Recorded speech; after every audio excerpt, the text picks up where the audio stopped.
बिस्मिल्लाहिर्रहमानिर्रहीम। अस्सलाम वालेकुम dear students and viewers. I hope कि आप लोग बिल्कुल ठीक ठाक एंड खैर खैरियत से होंगे।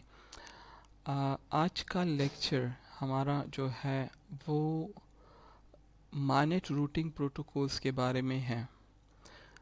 The journey to the routing protocols related with MANET started in week number 4 and this lecture week number 7 is the last lecture of routing protocols, या आप कह सकते हैं कि network layer for MANET. Next week से इंशाल्लाह हम जो है वो ट्रांसपोर्ट लेयर के बारे में पढ़ेंगे which is related with mobile network network. So हमारी जो रूटिंग प्रोटोकॉल्स की जो जर्नी है वो स्टार्ट हुई थी वीक नंबर 4 में। At the beginning of this lecture, I will try to revise the basic concepts from week number 4 till now, जो हमने पढ़ा है about routing. So week number 4 में हमने generally routing के बारे में पढ़ा था कि routing जो है वो किसी भी सिस्टम पे जो कि किसी एक नेटवर्क पे हो उसको allow करता है to communicate with any system on any other network. That was a basic, simple and informal definition of routing. और इस routing को जो perform करती है जो entity उसको हम router कहते हैं, और router बजाते खुद routing protocols को use करते हैं। और जो protocols हैं they are actually based on some sort of algorithms, mostly for neighborhood discovery and finding the shortest path towards the destination. फिर हमने देखा था कि जो आपके पास रूटिंग के प्रोटोकॉल्स हैं वो या तो स्टैटिक हो सकते हैं या डायनामिक हो सकते हैं। Static is like absolute, a simple form of routing जहाँ पे प्री प्रोग्राम्ड रूटर्स होते हैं, पहले से उनको प्रोग्राम किया जाता है एंड देन रूट्स को अकॉर्डिंगली जो है वो डिफ़ाइन किया जाता है।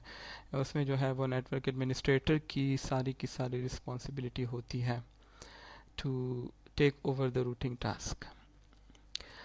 On the other side dynamic routing की अगर हम बात करें तो dynamic routing is much more common in the internet that we are using today, right. और हमने देखा था कि जो डायनामिक रूटिंग प्रोटोकॉल्स हैं वो ब्रॉडली हम उनको दो कैटेगरीज में डिवाइड करते हैं। एक कैटेगरी को हम कहते हैं IGP और इंटीरियर गेटवे प्रोटोकॉल, जबकि सेकंड कैटेगरी को हम कहते हैं एक्सटीरियर गेटवे प्रोटोकॉल और EGP इन शॉर्ट। फिर जो IGP प्रोटोकॉल की कैटेगरी है उसको हम फर्दर टू कैटेगरीज में डिवाइड कर सकते हैं and they are very common and very famous in the network community, and the subcategories are distance vector routing protocols and link state routing protocol. फिर distance vector की हमने examples देखी थी। For example rib हमारे पास जो protocol है या IGRP है, they come under the category of distance vector routing protocols.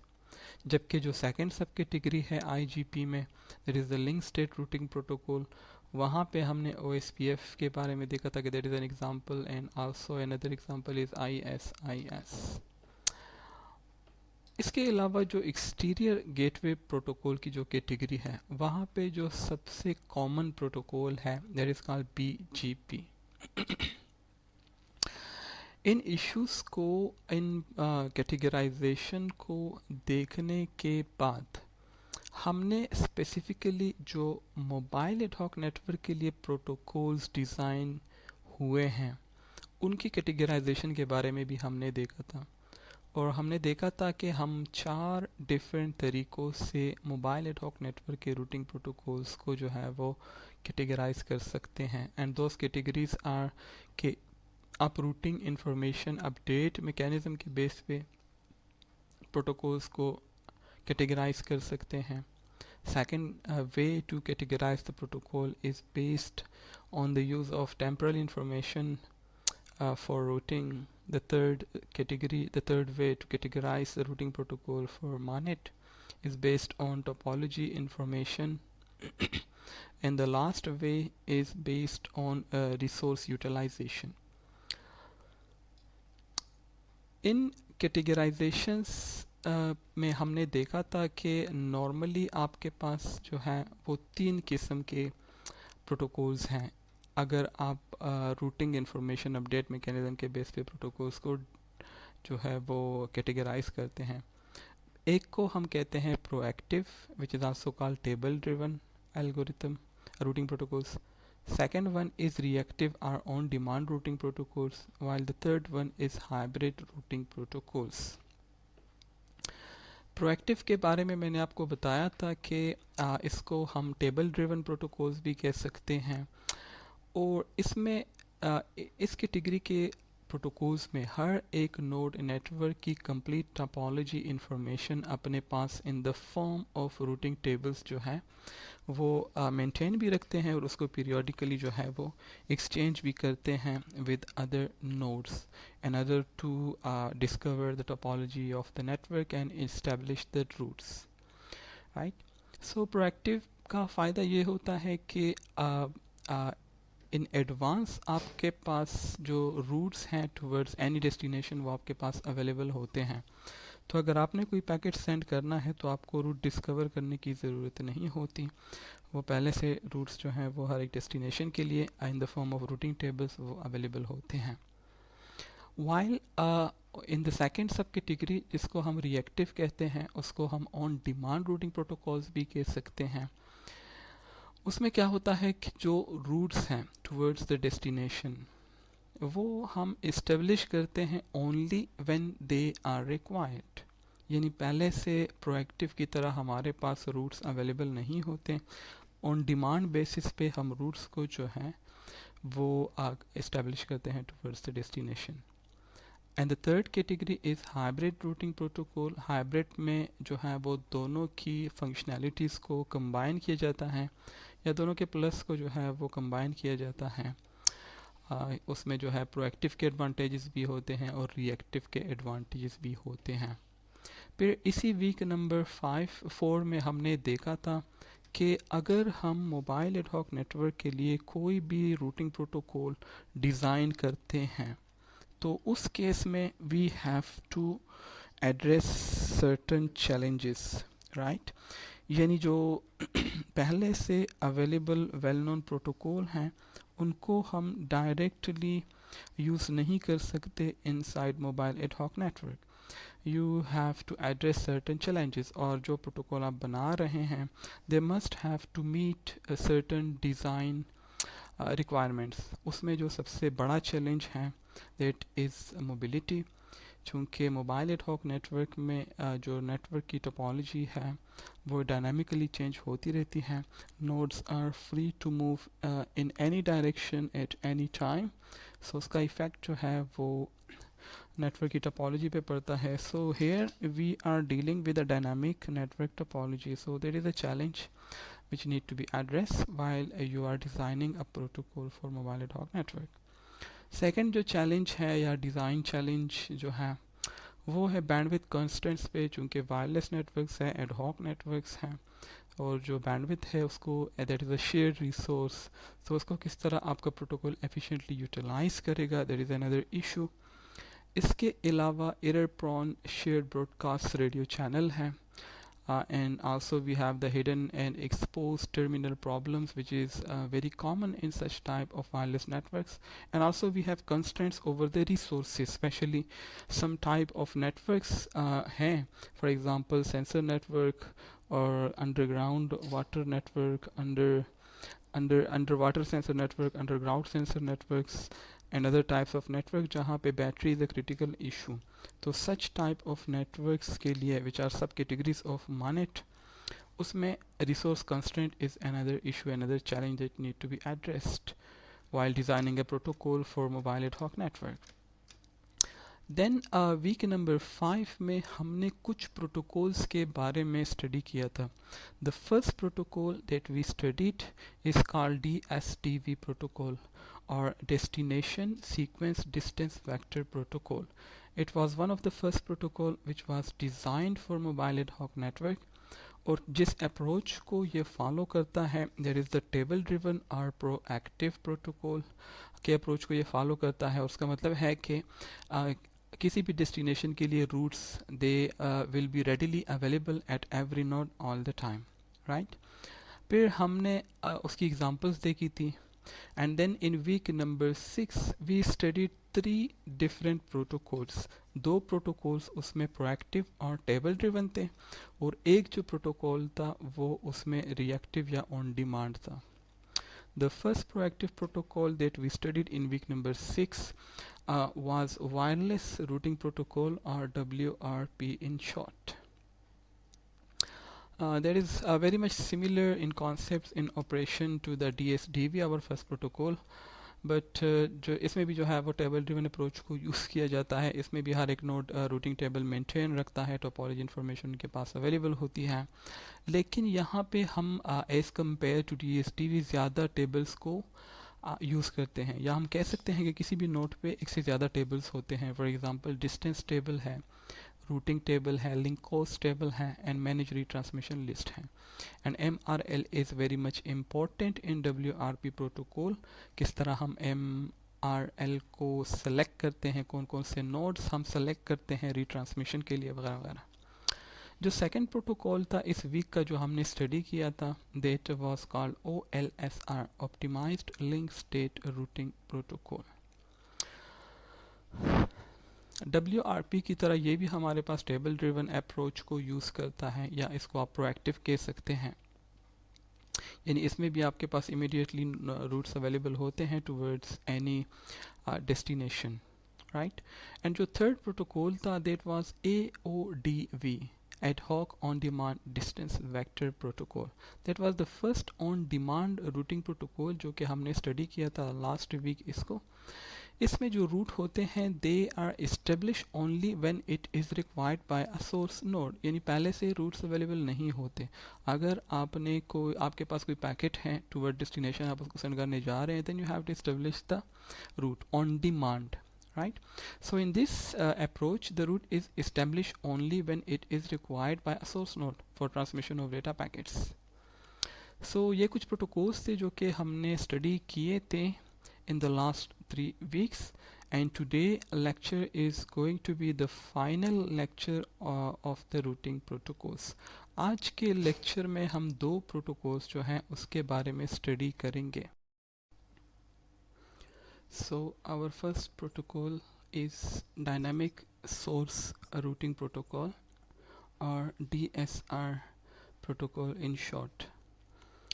पिछले प्रोटोकॉल की तरह ये भी हमारे पास ऑन डिमांड रूटिंग प्रोटोकॉल है। ऑन डिमांड का मतलब कि अगर किसी सोर्स ने किसी दूसरे नोड या डेस्टिनेशन को कोई डेटा सेंड करना है, तो उसके पास रूट्स पहले से अवेलेबल नहीं होते।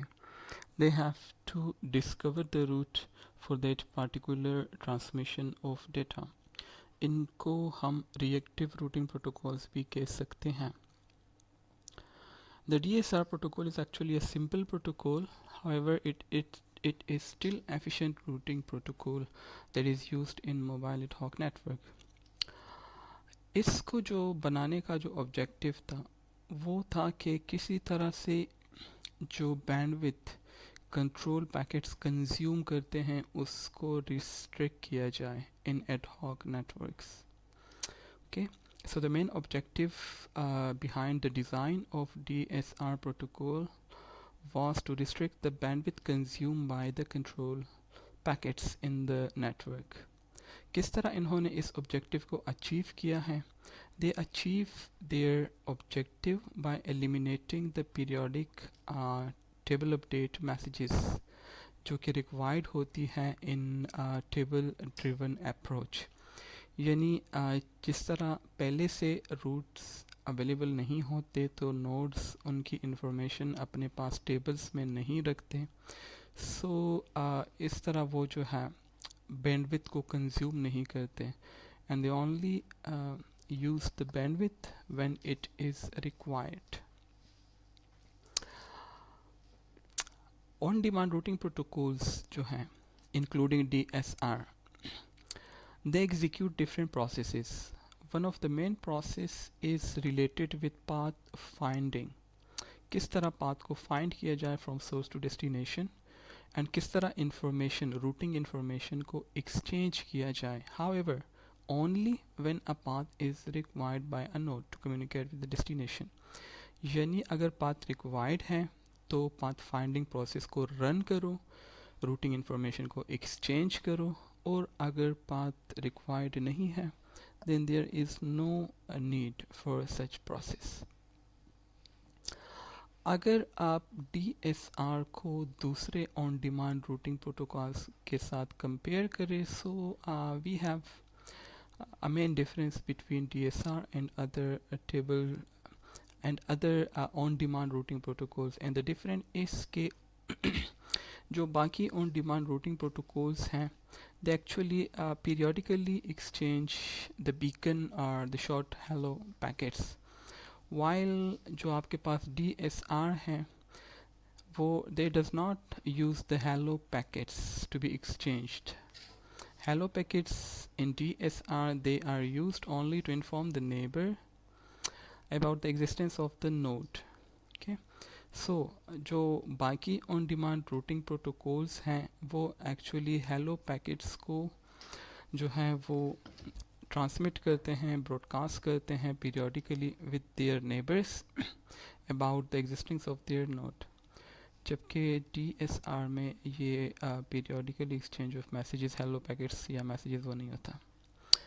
अगर आप AODV which is another protocol क्योंकि हमने लास्ट वीक पढ़ा था उसको, अगर आप उसको DSR के साथ कंपेयर करें तो DSR में जो डेटा पैकेट है इट एक्चुअली अभी हम देखेंगे एग्जांपल में, it will carries the complete path to be traversed, while जो आपके पास AODV प्रोटोकॉल्स है वहाँ पे नोड्स स्टोर करते हैं only the next hop information for each data flow.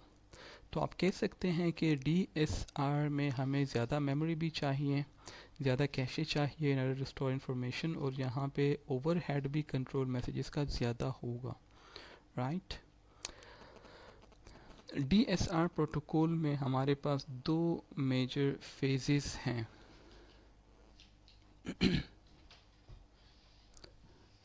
The first phase, major phase of this protocol is called route discovery phase, while the second phase is called route maintenance phase. दोनों phases को हम one by one जो है वो elaborate करते हैं. So the first phase of this protocol is called route discovery phase. Now let us see कि इस phase में actually क्या होता है. So basically this is the first phase in a route discovery process. अगर node A ने node D को कोई डेटा सेंड करना है by using DSR protocol, तो सबसे पहला काम जो source node A परफॉर्म करेगा वो क्या होगा, रूट को डिस्कवर करे towards the D for transmission. Okay? अब इस रूट डिस्कवरी प्रोसेस के लिए जो आपका DSR प्रोटोकॉल है वो कुछ पैकेट्स को यूज़ करता है.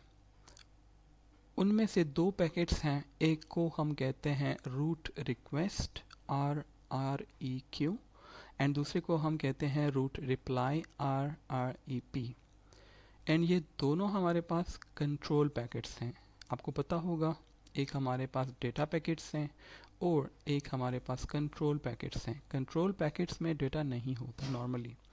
They are used for control information like establishment of path between source and destination, sending hello messages, neighbor discovery and so on, right? तो DSR actually route discovery phase में इन दो control packets को use करता है. The first one is route request and second one is route reply control packet. अब discovery किस तरह perform करता है ये protocol, how the discovery is happened. Actually the discovery is based on flooding the network with the request packet, root request packet. Flooding का आपको पता होगा लाइक ब्रॉडकास्ट कि सोर्स नोड अपने वन हॉप नेबर्स को ये पैकेट जो है वो सेंड करता है, और जितने भी पैकेट्स जितने भी नोड्स उनके साथ डायरेक्टली कनेक्टेड है उस सोर्स के साथ, वो सारे नोड्स उस पैकेट को रिसीव करते हैं, and then based on the sequence number वो डिसाइड करते हैं कि इस पैकेट को हमने ड्रॉप करना है, आगे फॉरवर्ड करना है या रिस्पॉन्स देना है।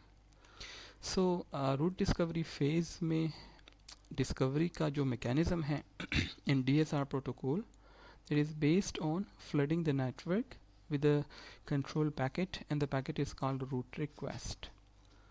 अब इस root request packet में कुछ fields हैं, यानी कुछ fields से मिल के ये बना है। उन fields में different values होती हैं, वो values different nodes, addresses and numbers से related होती हैं। For example, some of the fields in the root request packets are sender का एड्रेस क्या है, डेस्टिनेशन या टारगेट का एड्रेस क्या है, and the unique sequence number for the packet वो क्या है in order to identify the request. और इसके अलावा अभी हम देखेंगे कि इसमें रूट रिकॉर्ड भी जो है वो मेंटेन रखा जाता है कि कौन कौन से नोड्स जो हैं वो पार्टिसिपेट कर रहे हैं डेटा को फॉरवर्ड करने में या रूट को इस्टेब्लिश करने में। जो दूसरा कंट्रोल पैकेट है that is the route reply, actually it is generated by the destination node, और कब destination node इस पैकेट को generate करता है, when it receive a root request packet, यानी root request packet के response में root reply packet जो है वो create होता है और इस पैकेट को create करने वाला जो node है वो हमारे पास destination node होता है, and the packet is sent back toward the source. एक एग्जांपल देते हैं रूट डिस्कवरी फेज की कि किस तरह the route is established. So here is an example. So in this example our source node is 1 while our destination node is 15. First figure में route request packets dissemination है, और जो second diagram है on the right side वहाँ पे root reply control packets जो हैं वो डिसमिनेट हो रहे हैं back towards the source. So for example node 1 wants to discover a path towards destination 15. According to the DSR protocol, node 1 क्या करेगा, सबसे पहले उस रूट रिक्वेस्ट पैकेट को फ्लड करेगा इन द नेटवर्क। ये पैकेट रिसीव्ड होगा नोड 11 को और नोड 2 को, एंड यू सी पैकेट में इंफॉर्मेशन है, एड्रेस है ऑफ नोड 1, राइट, और भी इंफॉर्मेशन है but that has been skipped. After receiving the packet from 1, node 11 क्या करेगा, उस पैकेट को आगे फॉरवर्ड करेगा टूवर्ड्स द अदर नेबर्स जो कि उसके नेबर्स हैं, और दूसरा काम वो क्या करेगा, अपनी जो आइडेंटिटी है इन दिस केस 11 वो भी उसके साथ अपेंड कर लेगा उसी मैसेज में, उसी रूट रिक्वेस्ट कंट्रोल पैकेट या मैसेज में। अब चूंकि सिर्फ एक ही नोड है दैट इज़ 12, जैसे ही ये root request packet node number 12 को रिसीव होता है वो अपने एड्रेस को इसके साथ अपेंड करने के बाद उस पैकेट को आगे फॉरवर्ड करेगा टूवर्ड 13 भी वही काम करेगा, then towards 14, and then 14 same things and will forward the control packet toward the final destination which is 15. अब चूंकि फ्लडिंग है तो एक से ज़्यादा यानी multiple copies of the same from the same source node वो डेस्टिनेशन को मिल सकती हैं, and then it will decide the shortest path based on the algorithm. तो इसी तरह जो नोड 1 का जो दूसरा नेबर है दैट इज़ 2, उसको जैसे ही ये इंफॉर्मेशन रूट रिक्वेस्ट पैकेट की मिलती है तो वो इस पैकेट को आगे फॉरवर्ड करता है टूवर्ड्स इट्स नेबर्स। इसके नेबर में 10 है, 6 है एंड 3 है। So the same packet will go for 10, for 6 and for 3, and then you see 6 will onward forward the packet onward toward 5, and then 5 will forward towards 7 and 8, and finally the packet will arrive at destination 15. अब root हमारे पास discover हो गया with the help of root request control packet. Now it's time to जहाँ पे जो है वो आपका रूट रिप्लाई पैकेट या कंट्रोल पैकेट वो एक्शन में आता है. अब 15 जो है वो शॉर्टेस्ट पाथ को फॉलो करते हुए रिस्पॉन्स करेगा टूवर्ड्स 9. अब एक दूसरे एग्जांपल में मैं आपको बताऊंगा कि यहाँ पे भी एड्रेसेस होते हैं, राइट, लेकिन उसको पता होता है कि ये पैकेट इसको किससे मिला है. ये जो रूट रिक्वेस्ट पैकेट्स में जो फील्ड्स हैं उससे 15 को अंदाज़ा होता है कि नेक्स्ट हाफ कौन सा है इस पैकेट को ट्रांसमिट करने के लिए टूवर्ड्स द सोर्स. देन 9 10 को करेगा, बिकॉज 9 को पैकेट रिक्वेस्ट पैकेट किससे मिला था, 10 से. 10 जो है 2 को आगे फॉरवर्ड करेगा, क्यों, क्योंकि 10 को ये रिक्वेस्ट पैकेट किसने भेजा था, 2 ने. And then finally node 2 will hand over the packet to node 1 because it is actually the node which has received the root request packet from 1. And finally we have the route established between source and destination, or between node 1 and node 15. अब जब आपके पास root establish हो जाए, root discover हो जाए, then it's time to send the data. अब 1 और 15 के दरमियान जितनी भी कम्युनिकेशन होगी वो इस पाथ से होगी, राइट. ओके, DSR में जो हमारे पास सेकेंड फेस है उसको हम कहते हैं route maintenance phase. That is the second most important phase of this protocol. इसका जो मैकेनिज़्म है या कब हमें रूट को मेंटेन रखने की ज़रूरत पड़ती है वो उसको एक्सप्लेन किया गया है in the following text. For example आपको पता होगा कि मोबाइल एडहॉक नेटवर्क में ड्यू टू सेवरल रीजंस जो कम्युनिकेशन लिंक्स हैं वो ब्रेक हो सकते हैं. फॉर एग्ज़ाम्पल कोई नोड मूव कर सकता है टू अ न्यू लोकेशन, कोई नया नोड नेटवर्क को ज्वाइन कर सकता है, या कोई एग्जिस्टिंग नोड नेटवर्क को लीव कर सकता है, या उसकी बैटरी जो है वो ख़त्म हो सकती है, या लिंक क्वालिटी डिग्रेडेशन की वजह से वो लिंक अवेलेबल नहीं था. So several reasons are there. तो अगर कोई इंटरमीडिएट नोड किसी लिंक को डिटेक्ट कर ले, राइट, कि वो ब्रेक हो चुका है, and the link leads it to the final destination, तो जैसे ही इंटरमीडिएट नोड इस ब्रोकन लिंक को डिटेक्ट करता है, इसकी रिस्पॉन्सिबिलिटी है कि इस लिंक को रिमूव करे from its route cache. Okay, so route maintenance phase का जो मैकेनिज्म है it is actually occurred at the intermediate nodes. अगर कोई इंटरमीडिएट नोड किसी लिंक को ब्रोकन डिटेक्ट कर ले तो उसकी रिस्पॉन्सिबिलिटी है कि वो इस लिंक को अपने कैशे से रिमूव करे और एक कंट्रोल मैसेज जनरेट करें जिसको हम कहते हैं रूट एरर, और इस कंट्रोल मैसेज को वो रिटर्न करे towards the source. Because source को पता होना चाहिए कि जिस रूट को मैं फॉलो कर रहा था for conversation with the final destination, the path is not available any more, right. So अब सोर्स क्या करेगा, it will go to step number 1. It will trigger a new route discovery process. Okay, let me revise. If an intermediate node detects कि कोई link जो है वो broken है in the path towards the final destination, तो ये उसकी responsibility होगी कि वो अपने कैशे से इस लिंक को रिमूव करें, एक एरर मैसेज को जनरेट करें और उस एरर मैसेज को जो है वो रिटर्न करे टुवर्ड्स द सोर्स. अब सोर्स को जैसे ही अंदाज़ा होगा from this route error control message कि the link is not any more available, तो वो क्या करेगा, it will trigger a new route discovery process जिससे वो नए रूट को इस्टेब्लिश या डिस्कवर करेगी.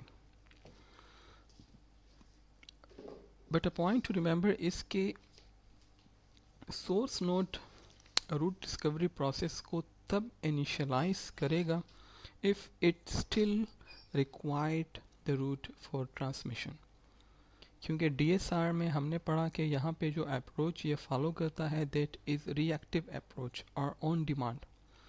तो अगर किसी नोड को किसी लिंक की ज़रूरत ही नहीं है, किसी पाथ की ज़रूरत ही नहीं है, तो अगर वो पाथ अवेलेबल है या नहीं है, सो लिंक का नोड का उसके साथ कोई लेना देना ही नहीं है। So it will happen only in the scenarios if the source node still required to use the route towards the destination.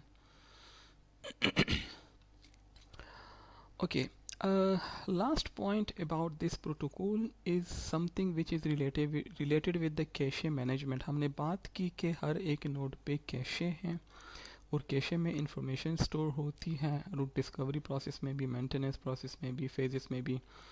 So a DSR protocol में one of the critical thing is how the protocol will manage the cache because that is a limited resource.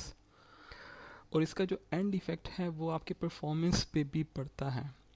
So specially अगर आपके पास जो number of nodes है they are high, या जो आपका load है that is too much, या अगर आपके पास जो इंफॉर्मेशन है कैशे में वो आउटडेटेड है, वो अप टू डेट नहीं है, वो पुरानी है। So there is a need to remove some this information immediately from the cache. अगर आप इस आउटडेटेड इंफॉर्मेशन को कैशे से रिमूव नहीं करेंगे तो इसका जो एंड इफेक्ट है वो ये होगा कि ये इंफॉर्मेशन नोड जो है वो शेयर करेगा with other nodes and it will lead to wrong discovery request by the other nodes, right. यानी एक रूट वो आउटडेटेड है और उसकी इंफॉर्मेशन आप शेयर कर रहे हैं, so that is not actually a good practice, right. So cache management is very critical issue in DSR। अपने कैशे को अप टू डेट रखना है, अपने जो आउटडेटेड इंफॉर्मेशन है उसको कैशे से इमीडिएटली रिमूव करना है, आपने कैशे को एक्चुअली मैनेज करना होगा specially under large number of nodes and also under high load conditions. अगर हम DSR प्रोटोकॉल को यूज़ करते हैं तो इसका जो सबसे बड़ा एडवांटेज होगा वो ये होगा कि जो आपका ओवरहेड है ऑन द रूट मेंटेनेंस वो रिड्यूस होगा, because we are not using routing tables, we are actually using caches mechanism, so it will obviously reduce the overload on route maintenance, right। लेकिन इसका जो डिसएडवांटेज है वो आप देख सकते हैं कि इसका जो पैकेट का जो हेडर का साइज़ है इट ग्रोस। अगर आपके पास जो सोर्स से डेस्टिनेशन तक जो रूट है, जो पाथ है, अगर वो लेंथी है, राइट, तो उस केस में जो आपका पैकेट है वो फ्लड होगा, जो रूट रिक्वेस्ट कंट्रोल पैकेट है वो फ्लड होगा इन the network and it will goes through several intermediate nodes before reaching to the final destination, और हर एक नोड उसके साथ अपनी इंफॉर्मेशन ऐड करेगा in the process and then so on। so इसमें जो है जो पैकेट का हेडर साइज है कंट्रोल पैकेट का वो ग्रो होता है comparatively at a high rate as compared to the other routing protocols।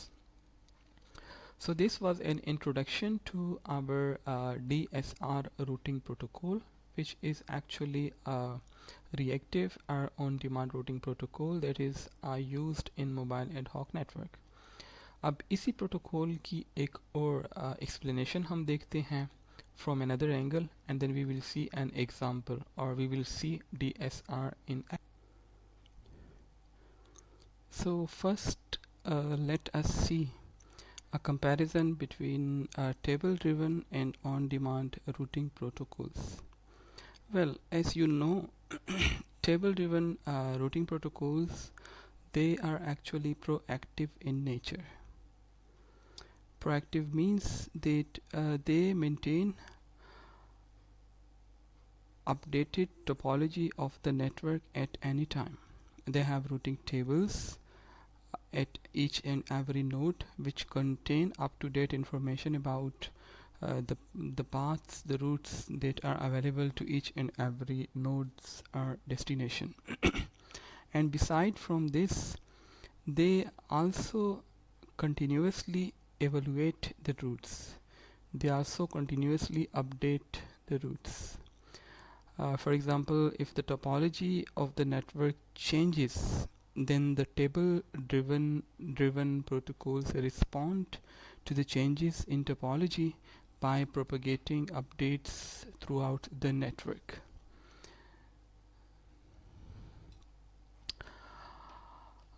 हम ये कह सकते हैं कि जो हमारे पास टेबल ड्रिवन प्रोटोकॉल हैं वो प्रोएक्टिव इन नेचर हैं. प्रोएक्टिव इन नेचर मीन कि उसमें अगर किसी नोड ने किसी दूसरे नोड को कोई डेटा सेंड करना है, सो रूट्स पहले से अवेलेबल होते हैं और ये इंफॉर्मेशन रूटिंग टेबल्स में हर एक नोड मेंटेन रखता है. इसके अलावा हर एक नोड इस इंफॉर्मेशन को टाइम टू टाइम वो एवलुएट भी करता है, अपडेट भी करता है.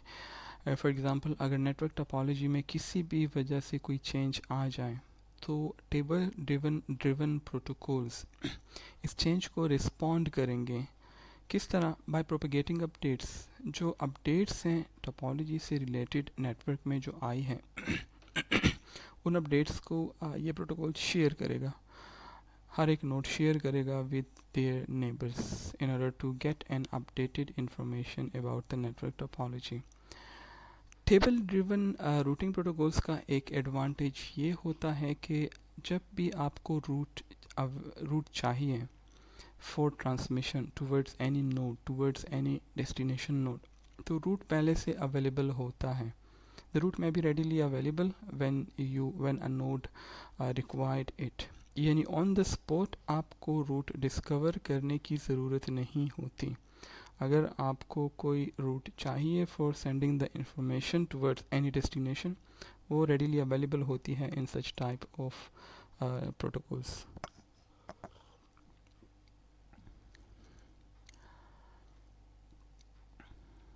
ऑन द अदर हैंड, अगर हम बात करें ऑन डिमांड रूटिंग प्रोटोकॉल्स की, so the first point is that on-demand routing protocols, they are actually source-initiated protocols.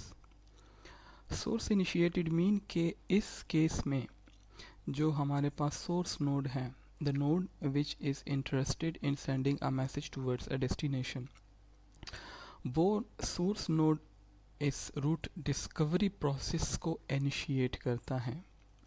यानी वो रूट को टूवर्ड्स द डेस्टिनेशन डिस्कवर करता है by using a mechanism that is called flooding. So the first point about on-demand routing protocol is that it is actually a source-initiated routing protocol. Why it is called on-demand protocols? Because it creates the routes only when it is designed. Previous case में हमने देखा कि routes are readily available. अगर किसी node ने किसी destination की तरफ कोई डेटा सेंड करना है, the route is readily available. लेकिन टेबल ड्रिवन अप्रोच में रूट रेडीली अवेलेबल नहीं होता. Routes are created on demand only when they are desired, when they are required, when they are needed. Then source node will create the node or will send a request for the establishment of a path towards the destination. So इस वजह से हम इस category को on demand protocols भी कह सकते हैं.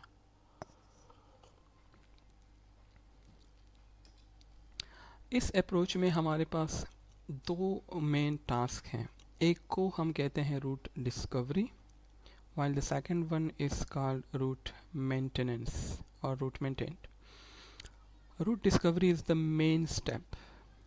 It actually involves a route determination procedure. The procedure यानी towards destination route को discover करने के लिए नोड जो है वो एक प्रोसीजर फॉलो करता है, and the procedure is called route determination procedure.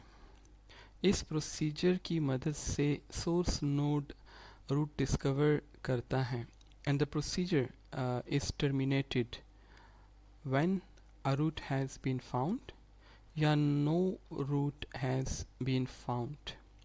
यदि दो पॉसिबिलिटीज़ हो सकती हैं. फॉर एग्ज़ाम्पल, नोड 1 ने नोड 5 को कोई डेटा सेंड करना है, तो वो सबसे पहले क्या करेगा, रूट डिटर्मिनेशन प्रोसीजर को इनिशिएट करेगा. in order to discover the route toward node 5. अब दो पॉसिबिलिटीज़ हो सकती हैं, या तो 1 से 5 तक रूट जो है वो फाउंड हो जाएगा बेस्ड ऑन दिस प्रोसीजर, या जो है 1 से 5 तक पहुंचने के लिए कोई पाथ अवेलेबल नहीं हो सकता। यानी सारी पॉसिबिलिटीज़ डिटरमाइन करने के बाद भी उसको कोई रूट नहीं मिल सकता। सो दोनों ऑप्शंस पॉसिबल हैं।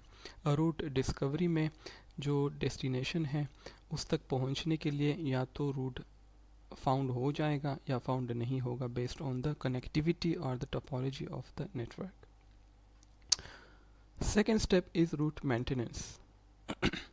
जिस तरह रूट डिस्कवरी के लिए रूट डिटर्मिनेशन प्रोसीजर होता है, इसी तरह रूट को मेंटेन रखने के लिए रूट मेंटेनेंस प्रोसीजर होता है। और ये रूट मेंटेनेंस प्रोसीजर कब तक होता है? जब तक वो रूट डिज़ायर है। अच्छा, रूट जो मेंटेनेंस प्रोसीजर है, it will work if a link is inaccessible along the path from source to the destination.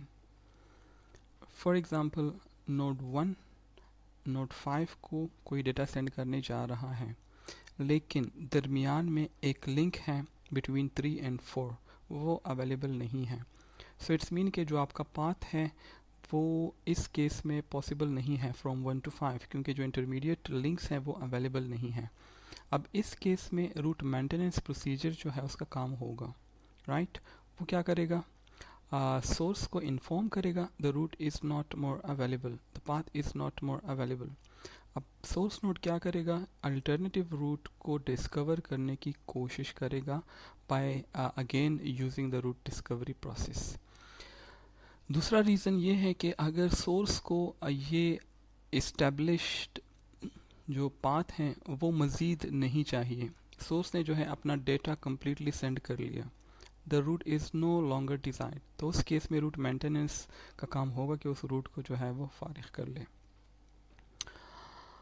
One important point consideration about the table driven और on demand protocol approach is कि it has a longer delay and that is very obvious because sometimes a source would require a route to be readily available, immediately available when the data packets are there and a node want to transmit the data packets, but it has to wait for the discovery of the route before sending the data packets.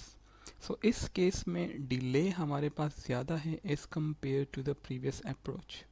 यानी अगर किसी node के पास कोई data है तो वो उसको तब तक सेंड नहीं कर सकता जब तक रूट टूवर्ड डेस्टिनेशन वो डिस्कवर नहीं हो जाता। सो इस केस में the delay are comparatively longer. So जो DSR प्रोटोकॉल हमने पढ़ा या जिसकी एक एग्जांपल अभी हम देखेंगे, that is actually on demand और reactive protocol. So let us elaborate further about the on demand approach. जो रिएक्टिव प्रोटोकॉल्स हैं इंक्लूडिंग DSR, इसमें रूट जो है वो डिस्कवर होता है only when it is necessary, यानी जब आपको किसी रूट की ज़रूरत होगी तब हम रूट को इस्टेब्लिश करेंगे। जब रूट की ज़रूरत नहीं होगी तो we do not need to discover और establish the root.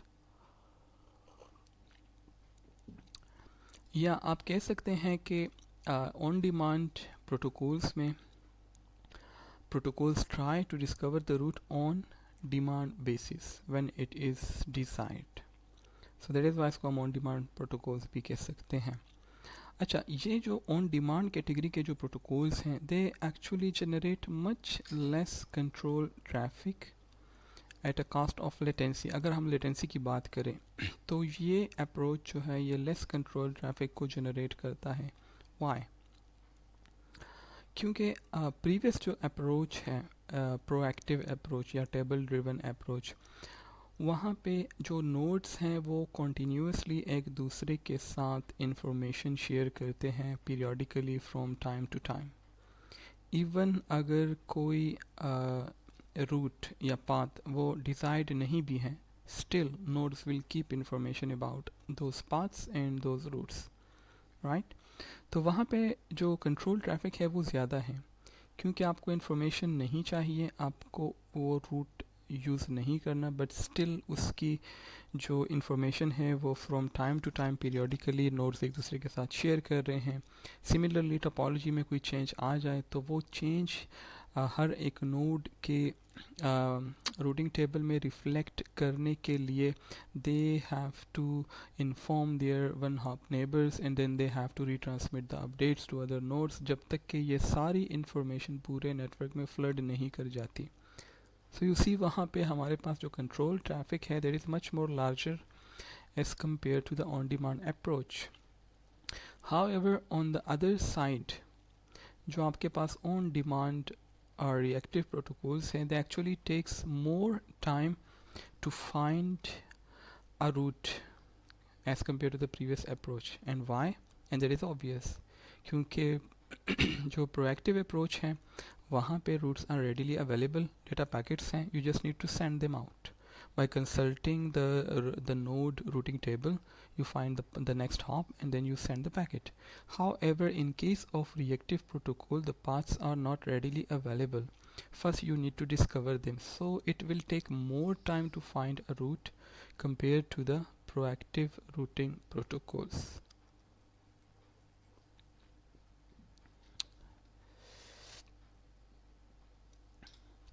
Some more points about on-demand approaches. Let them put in summary. So that is a source-initiated approach which creates route only when desired, and the routes are created or requested or initiated by the source node. यानी on demand source initiated approach है, यहाँ पे जो source node होता है वहाँ से request generate होती है for the discovery of the route, और रूट्स को हम क्रिएट करते हैं only when they are required by the source node.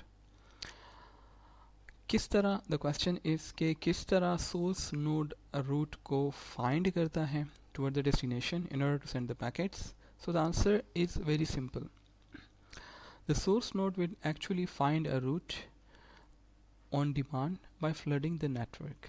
Flooding means like broadcast. It will send a packet to all its neighbor until the packet reaches the destination or until no route is discovered towards the final destination. अब इस root को discover करने के लिए, find करने के लिए जो प्रोटोकॉल है, they use a special packet and the packet is called root request packet. Root request packet को source node use करता है in order to find in order to flood the network to find the route towards the destination. अब जैसे ही कोई node है और उसको ज़रूरत पड़ती है किसी रूट की टूवर्ड्स अ डेस्टिनेशन, तो सबसे पहला काम वो क्या करेगा? The first thing to do is to initiate a route discovery process within the network.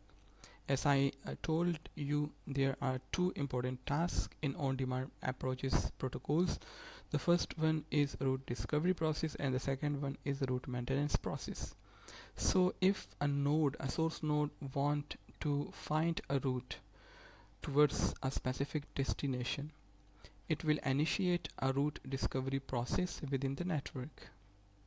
और ये जो route discovery process है ये कब complete होगा? It will complete when one of the two options occur. वो options कौन कौन से हैं?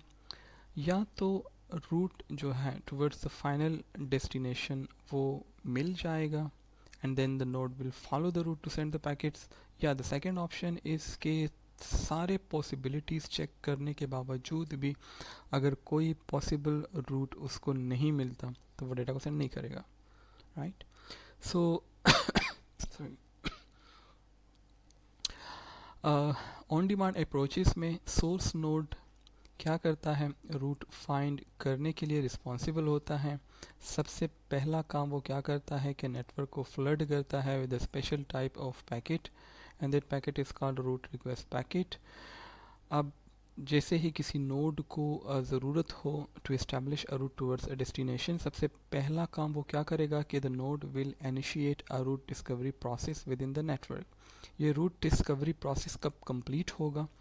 दो पॉसिबिलिटीज़ हैं, या तो वो रूट एस्टेब्लिश हो जाए, डेस्टिनेशन इसको मिल जाए, या जो है सारे पॉसिबिलिटीज़ चेक करने के बावजूद भी इसको डेस्टिनेशन ना मिले, कोई पाथ ना मिले, तब जाके जो है वो रूट डिस्कवरी प्रोसेस कंप्लीट होगा।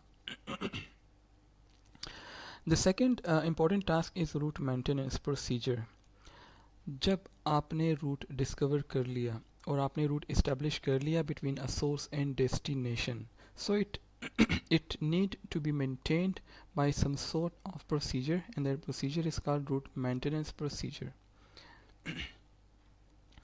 यानी रूट डिस्कवर हो गया by the source towards the destination, establish हो गया, डेस्टिनेशन ने उसको एक्नॉलेज भी कर लिया, now it's time to maintain रखने की ज़रूरत क्यों पड़ती है? Because we are dealing with a type of network that is very dynamic in nature, जिसकी टोपोलॉजी किसी भी टाइम चेंज हो सकती है, जिसमें किसी भी टाइम कोई नोड इंटर हो सकता है, जिसमें किसी भी टाइम कोई भी नोड लीव कर सकता है, जिसमें किसी भी टाइम कोई भी नोड अपनी पोजीशन चेंज कर सकता है, जिसमें किसी भी टाइम पे कोई भी लिंक की क्वालिटी डिग्रेड हो सकती है और वो जो है नॉन फंक्शनिंग स्टेट में चला जा सकता है। कोई भी नोड जो है उसकी बैटरी ख़त्म हो सकती है, वो डेड हो सकता है, and plenty of other reasons are there. So we need a mechanism to maintain to check the status of the link that we have established, we have discovered, and the procedure is called the route maintenance procedure. इस case में भी दो possibilities हैं। The first one is के या तो जो destination है it become unaccessible along every path, यानी वो अब जो है पहले तो वो रीचेबल था, अभी वो रीचेबल नहीं है, राइट तो उस केस में द प्रोसीजर विल एंड।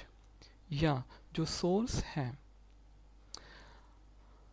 जो सोर्स है उसको मज़ीद मैसेजेस सेंड नहीं करने towards destination, that is the source has done with transmission, तो उस केस में भी जो जो जो जो रूट है वो सोर्स को अब नहीं चाहिए, right. So both this cases are possible. अब जो हमारा प्रोटोकॉल है DSR, इसको थोड़ा सा मज़ीद एलेबोरेट करते हैं। द फर्स्ट पॉइंट इज़ के DSR प्रोटोकॉल में जितने भी आपके पास नोड्स हैं, they will maintain a cache which will contain information about the routes. So that is why it is called root cache. And it will contains all the routes it has learned from time to time. Right? हर एक node पे, हर एक host पे we will need to maintain a cache, जिसको हम root cache कहते हैं, जिसमें information होगी about all the routes that it has discovered और it has learn from time to time. DSR को हम सोर्स बेस्ड रूटिंग प्रोटोकॉल भी कह सकते हैं। वाई? बिकॉज यहाँ पे जो रूट्स हैं they are actually denoted with complete information. यानी अभी हम एग्जांपल में देखेंगे कि जैसे ही किसी नोड को कोई पैकेट, कंट्रोल पैकेट मिलता है तो वो अपनी आइडेंटिटी उसके साथ अपेंड कर देता है, अटैच कर देता है, यानी अपने आप को रजिस्टर्ड कर लेता है उसके साथ। So that is why it is source routing protocol. दो मेजर पार्ट्स हैं, चूँकि ये हमारे पास ऑन डिमांड है, तो जो ऑन डिमांड में दो टास्क हमने पढ़े, दो प्रोसीजर्स हमने पढ़ी, route discovery and route maintenance, वो दो पार्ट्स इस प्रोटोकॉल में भी फॉलो होंगी। Some more points about DSR।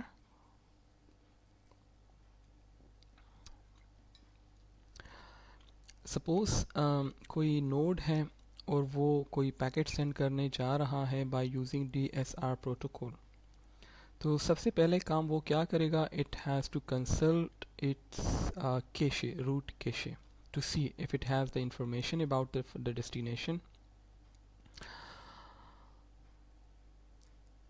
अगर इस सर्च प्रोसेस के दौरान इस नोड को कोई कैशे में कोई ऐसा लिंक मिल गया, ऐसा रूट मिल गया जो कि स्टिल एग्जिस्टिंग है, अनएक्सपायर्ड है, then it will straightforwardly use that route. Otherwise अगर पहले से रूट कैशे में कोई रूट अवेलेबल नहीं है, then it will go to initiate a route discovery process. अब रूट डिस्कवरी प्रोसेस में क्या होगा, द फर्स्ट स्टेप इज के it is actually initiated by the source. How? Just by flooding the network और by broadcasting the network, by sending a special packet, control packet, and that packet is called a root request packet. This is something very important to remember कि DSR में जब source node root को discover करता है तो it actually floods the network, send a packet, broadcast a packet toward its neighbor. उस packet को हम कहते हैं root request packet. ये जो रूट रिक्वेस्ट पैकेट है, it contains several information about several things. For example कुछ इंफॉर्मेशन यहाँ पे मेंशन भी है। It will contain the address of the destination के सोर्स नोड किसके साथ कम्युनिकेशन करने जा रहा है। सोर्स नोड की अपनी आइडेंटिटी, अपना एड्रेस भी उसमें होगा, and also a unique identification number जिसको हम सीक्वेंस नंबर भी कह सकते हैं। और ये identification number is required for establishment of the path between source and destination. और हर एक नोड इन द वे वो रिक्वायर्ड होगा कि अपनी आइडेंटिटी सीक्वेंस नंबर के साथ उस मैसेज में जो है वो अपेंड करे, और फिर वो जो नेबर्स हैं वो उस मैसेज को आगे फॉरवर्ड करते हैं और अपने कैशे में उसकी एंट्रीज भी करते हैं in order to learn about the roots. So this is the root discovery process.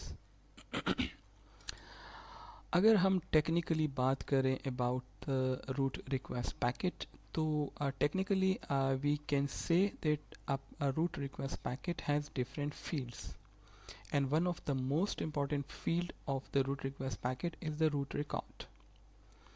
So the source node will add its own address to the record, right?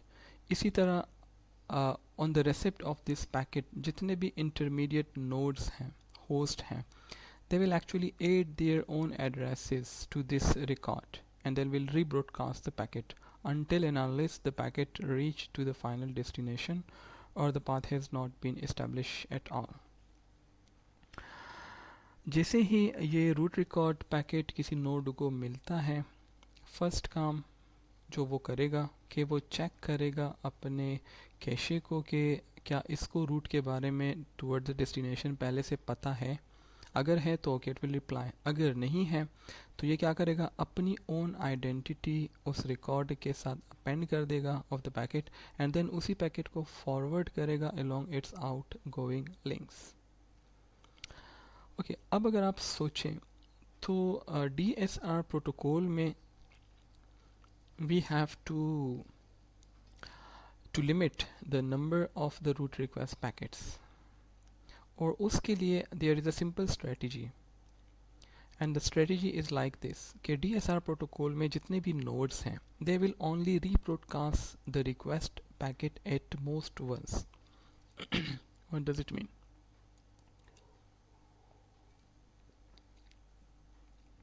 It must mean 1 or 0.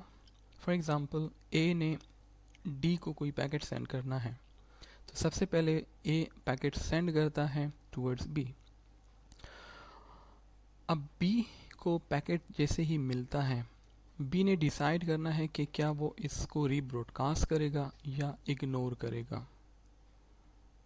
ठीक है, अगर वो packet duplicate है तो sequence by using the sequence number node B को पता चल जाएगा कि ये पैकेट मैं पहले भी एक दफ़ा रीट्रांसमिट कर चुका हूँ, रीब्रॉडकास्ट कर चुका हूँ, इसको दोबारा सेंड करने की ज़रूरत नहीं है। ओके, सो एट मोस्ट वन मीन्स के या तो वो पैकेट जो नोड को मिल रहा है या तो वो उसको रीब्रॉडकास्ट करेगा या डिस्कार्ड करेगा।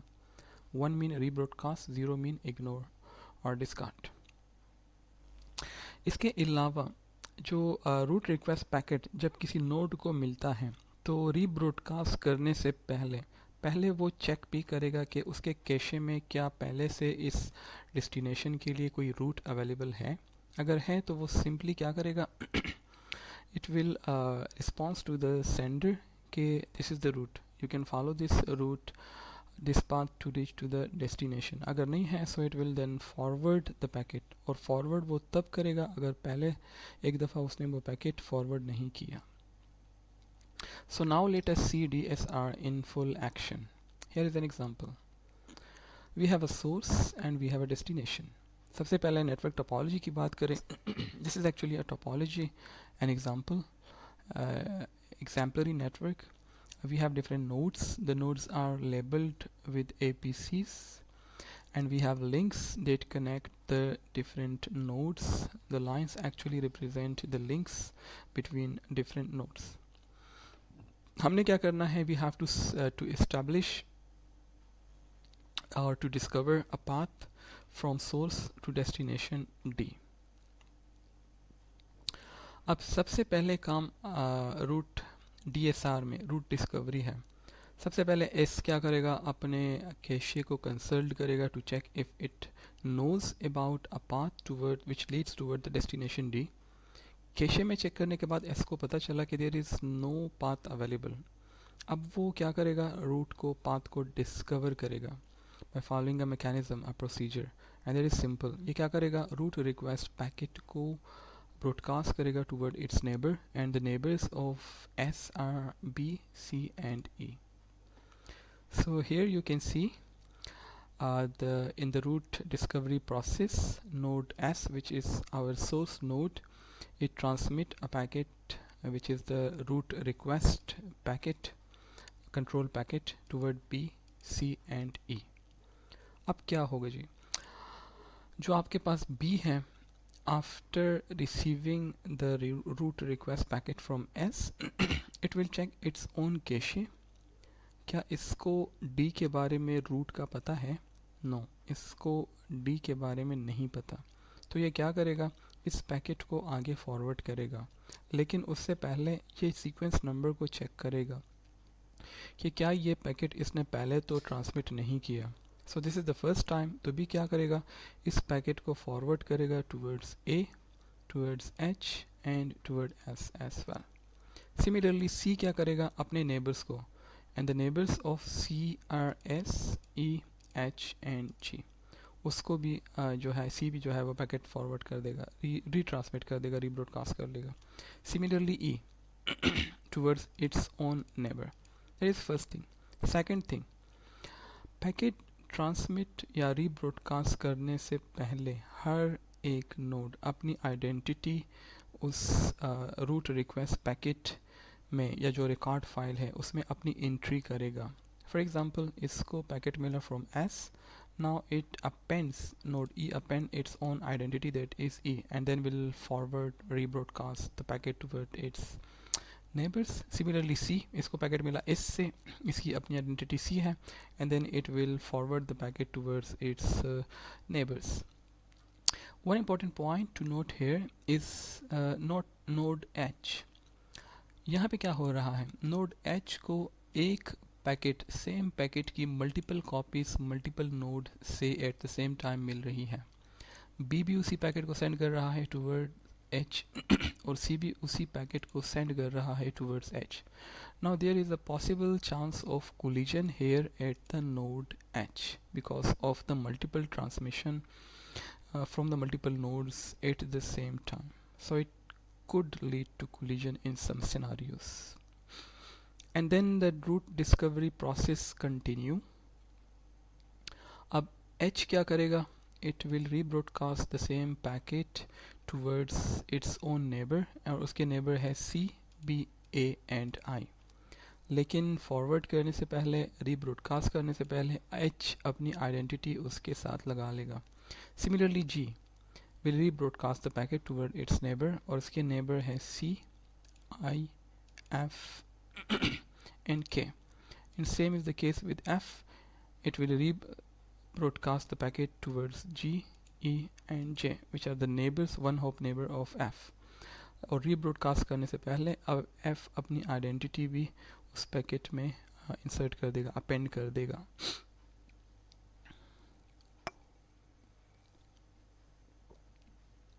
Another point to remember, यहाँ पे आप देख सकते हैं कि नोड C को जो जो मैसेज की कॉपी है वो 2 डिफरेंट नोड से मिल रही है, from H and from G. However C को जैसे ही ये मैसेजेस मिलते हैं वो इंस्पेक्ट करता है सीक्वेंस नंबर को, उसको पता चलता है कि ये मैसेज तो उसको पहले भी रिसीव हो चुका है और इसको C ब्रॉडकास्ट भी कर चुका है. So it will actually does not forward the same packet again, right? क्योंकि ये ऑलरेडी इसको फॉरवर्ड कर चुका है. So simply it will discard. Remember the rule, at most once ये जो है पैकेट को फॉरवर्ड करता है. One at most one mean 1 or 0 times. And then finally K and J will rebroadcast the packets towards their neighbors. J actually forward करेगा packet को towards M and D. Similarly K will forward the packet towards G and D. Now here you see K, we have reached our final destination. तो D जो है वो इस packet को आगे forward नहीं करेगा. D जैसे ही पैकेट को इंस्पेक्ट करेगा, डेस्टिनेशन एड्रेस फील्ड को देखेगा, डी को अंदाज़ा होगा कि ये पैकेट तो मेरे लिए आया है, इसको आगे फॉरवर्ड करने की या रीब्रॉडकास्ट करने की ज़रूरत नहीं है.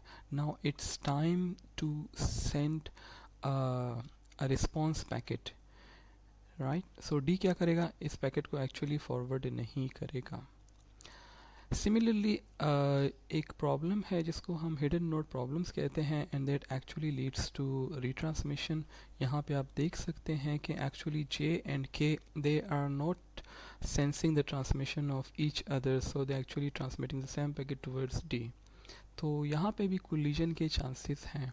सो hidden problem is a MAC layer issue. Hidden node problem and exposed node और टर्मिनल प्रॉब्लम्स, इस पे हम मैक क्लियर में इस पे हम पहले बात कर चुके हैं. Okay. So finally we reached to our destination, or we have discovered a route towards our destination, that is D.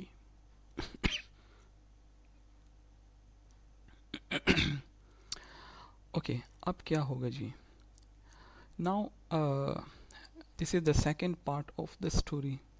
Root reply. अभी तक जो हमने देखा that was about route discovery, and we use transmission from source towards destination by using the root request packet. Now we are going to talk about the second type of control packet, that is the root reply packet, and that is generated by the destination. और कब ये root reply packet destination कब इसको generate करता है, 2 possibilities हैं. The first one is कि the root request packet reaches the destination. यानी destination को एक पैकेट मिला और उसने पैकेट इंस्पेक्ट करने के बाद देखा कि ये तो इसके लिए एड्रेस्ड है, तो वो एक्चुअली क्या करेगा, उस पैकेट को आगे रीब्रॉडकास्ट नहीं करेगा. It will create a route reply packet. Okay. Second case क्या है कि कोई इंटरमीडिएट होस्ट है and it has an unexpired route to the destination. तो उस केस में भी जो है वो रूट रिप्लाई पैकेट जो है वो जनरेट होगा. सो इन आवर एग्जांपल हमारी जो डेस्टिनेशन है वो D है. तो जैसे ही D को फर्स्ट पैकेट मिला रूट रिक्वेस्ट से रिलेटेड, वो क्या करेगा, it will send the route, it will actually initiate and send the route reply control packet. Now the question is कि किस रूट से इस पैकेट को सेंड किया जाएगा. So remember, in the route request packet हर एक नोड अपनी आइडेंटिटी उस पैकेट के साथ अपेंड करता रहता था. It makes sense. अभी जो हमारा डेस्टिनेशन है it will follow the same route जहाँ से इसको पैकेट मिला है. However it will follow the route in reverse order. For example we have 5 nodes, node 1 to 5. Our source is node 1, our destination is node 5, and we are going to send a root request packet from 1 to 5, and the sequence is 1 2 3 4 5. अब जैसे ही root request packet 5 को मिलेगा, it will follow the same route in reverse order, like 5 then 4 then 3 then 2 and then finally the source 1. So in reverse order. So in our example, the root reply will include the route from S to D on which the request packet was received by the destination D. So here is the graphical representation of the root reply packet from D towards J, then towards F, then towards E, and then towards S. और भी routes available है from D to S, but हम कह सकते हैं कि जो root इसने सेलेक्ट किया है that is the best available path to reach the source. इसमें जो है वो नंबर ऑफ हॉप्स कम हो सकते हैं, इसमें डिले कम हो सकती है, और plenty of other parameters are available.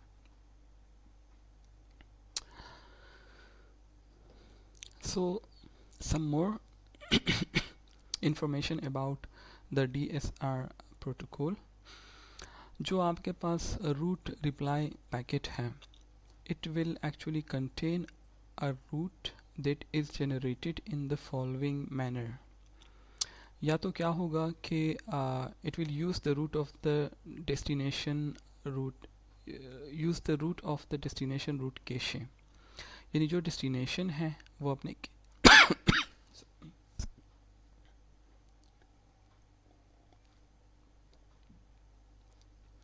जो डेस्टिनेशन नोड है वो अपने कैशे को इंस्पेक्ट करेगा to find the route towards the source.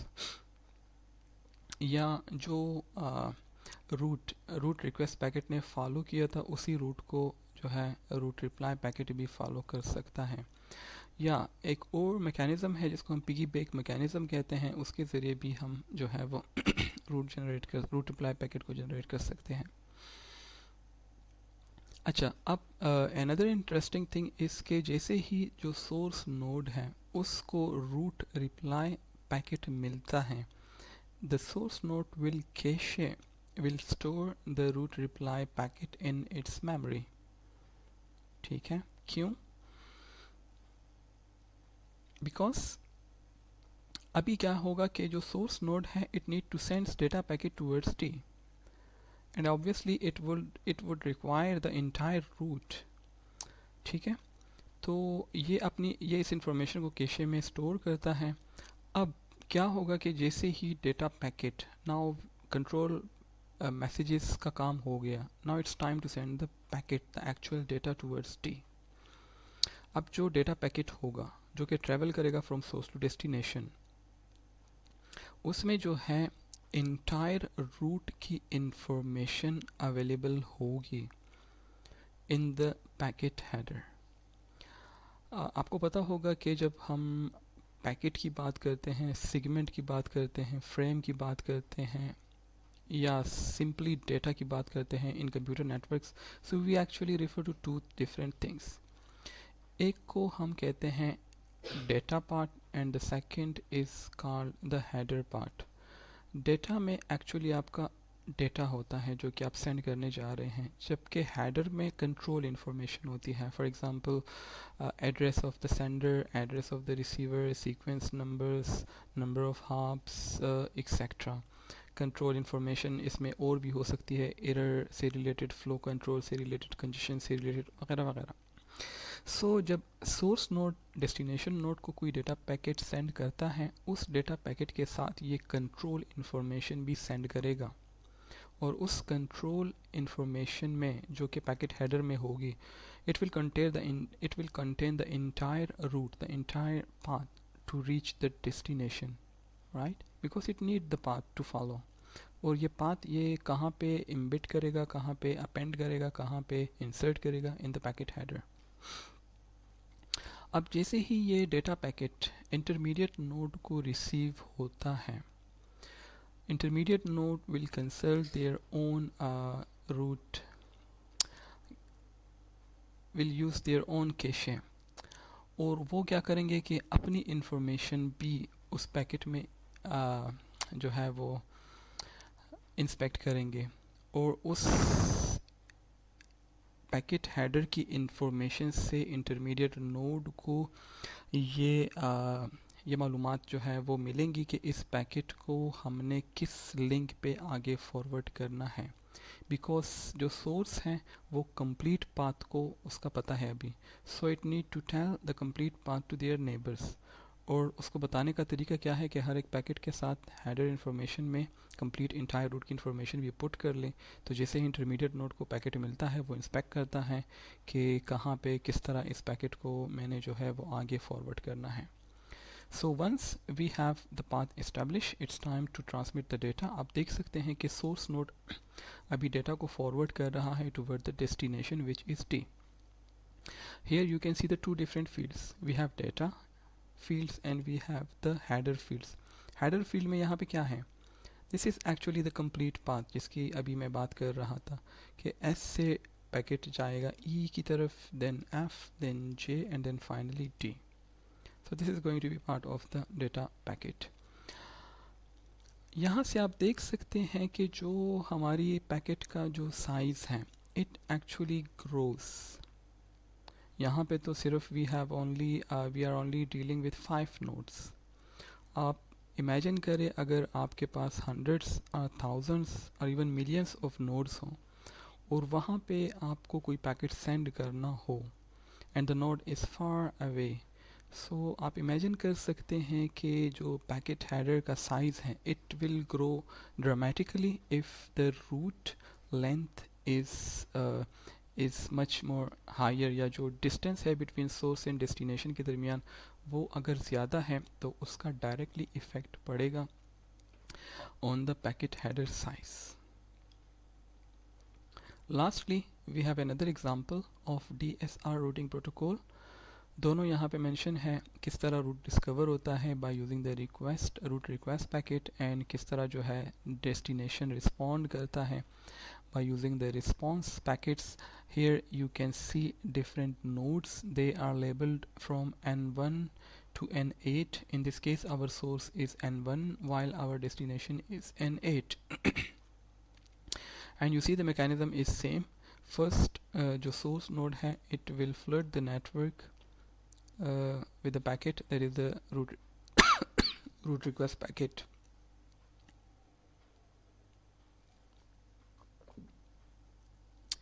जैसे ही वो पैकेट N2 को रिसीव होगा it will rebroadcast it.